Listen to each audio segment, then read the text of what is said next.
Praise lord. దేవాతి దేవునికి వందనాలు. ప్రభు నామమున మీ అందరికీ నా ప్రత్యేకమైన వందనాలు, శుభాలు తెలియజేస్తున్నాను. ఈ దినము కొరకు ఏర్పాటు చేయబడిన దేవుని వాగ్దానము యెషయా గ్రంథము 43వ అధ్యాయము 19వ వచనము. ఇదిగో నేనొక నూతన క్రియ చేయుచున్నాను, ఇప్పుడే అది మొలుచును, మీరు దానిని ఆలోచింపరా? నేను అరణ్యములో త్రోవగలగజేసి ఉన్నాను, ఎడారిలో నదులు పారజేయుచున్నాను. దేవుని నామానికి మహిమ కలుగునుగాక.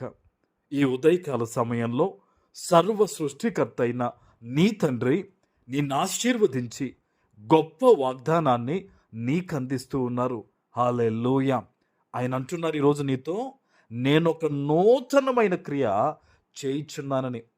ఏ విషయంలో అయితే నువ్వెంతో ఆశ కలిగి ప్రార్థన చేస్తున్నావో దేవుడు అద్భుతమైన వాగ్దానం ద్వారా ఈరోజు నీతో మాట్లాడుతున్నారు. నీ పట్ల దేవుడు ఒక నూతనమైన క్రియ చేయబోతున్నారు. ఆమేన్. ఈ రోజు నువ్వు సంతోషించాల్సిన దినము. దేవుడే చెప్తున్నారు, ఇదిగో నేను ఒక నూతన క్రియ చేయుచున్నాను, ఇప్పుడే అది మొలుచును. దేవుడు ఎప్పుడూ కూడా ఆశ పెట్టి ఊరుకునేవాడు కాదండి. అబ్రహాము సారముతో దేవుడు చెప్పాడు, ఇదిగో మీకు ఒక కుమారుడు కలుగుతాడని. మొదట వారు అవిశ్వాసంలోకి వెళ్ళినా వారు దేవుని మీద నమ్మకాన్ని ఉంచారు, ఆ ఫలాన్ని వారు పొందుకున్నారు.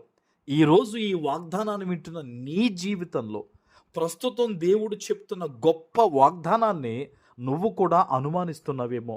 విశ్వాసంలో బలపడు.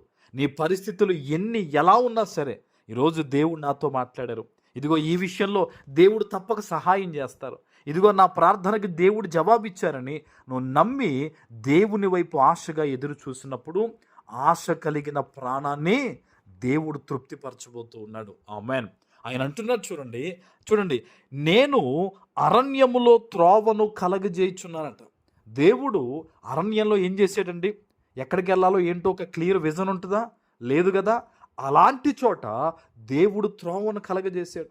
ఈరోజు నీ జీవితంలో కూడా నా భవిష్యత్తు ఏంటో, రేపన్న రోజు నా జీవితం ఏంటో నాకు ఏమీ అర్థం అవ్వట్లేదని నువ్వు అనుకుంటున్నావు. కానీ దేవుడు నువ్వు విశ్వాసంతో అడుగు ముందుకు వేసే కొలది కూడా మంచి మార్గాన్ని నీ కోసం దేవుడు వేయబోతూ ఉన్నారు. ఆమేన్. నువ్వు ఇంకా బలపడాలని దేవుడు ఒక మాట చెప్తున్నారు, ఎడారులలో నదులు కలగజేయుచున్నానని. ఎడారులో నదులు ఎవరి వల్ల అవుతుందండి? అసలు అది అసాధ్యం కదా. మనిషి అనుకునేది ఇదే కదా. కానీ దేవుడు అంటున్నాడు, నేను ఎడారుల్లో సైతము నదులు కలగజేస్తున్నానని. ఈరోజు ఎండిన స్థితి అనేది నీ బిడ్డల విషయంలో కానీ, ఆర్థిక పరంగా కానీ, ఆరోగ్యపరంగా కానీ, లేకపోతే కొంతమంది విషయంలో నువ్వు చూసిన ఎదురుచూపుల్లో కానీ ఎండిన స్థితిలో ఉన్నావా? దేవుడు గొప్ప జీవ జలములు నీ జీవితంలో ఆయన పొంగి పొర్లే విధంగా ఆయన కలగజేయబోతున్నాడు. ఆయన హల్లెలూయా. దేవుని వాగ్దానాన్ని నమ్మంతే. నీ చుట్టూ ఉన్న పరిస్థితులను చూసి నువ్వు అలా మాట్లాడడం, అలా ప్రార్థించడం కాదు. దేవుని వాగ్దానం మీద నమ్మకంతో పలుకు. దేవుడు నీతో మాట్లాడనే విశ్వాసంతో నువ్వు పలికి ప్రార్థన చేసినప్పుడు ఎలాంటి పరిస్థితి అయినా సరే దేవుడు నీ విషయంలో ఏ మేలైతే చెయ్యాలనుకున్నాడో ఆ మేలు ఈరోజు నీ పట్ల ఖచ్చితంగా జరిగి తీరుతుంది. ఆమేన్. ప్రార్థన చేసుకుందాం. పరిశుద్ధుడా, ప్రేమ కలిగిన తండ్రి, మీకు వందనాలు.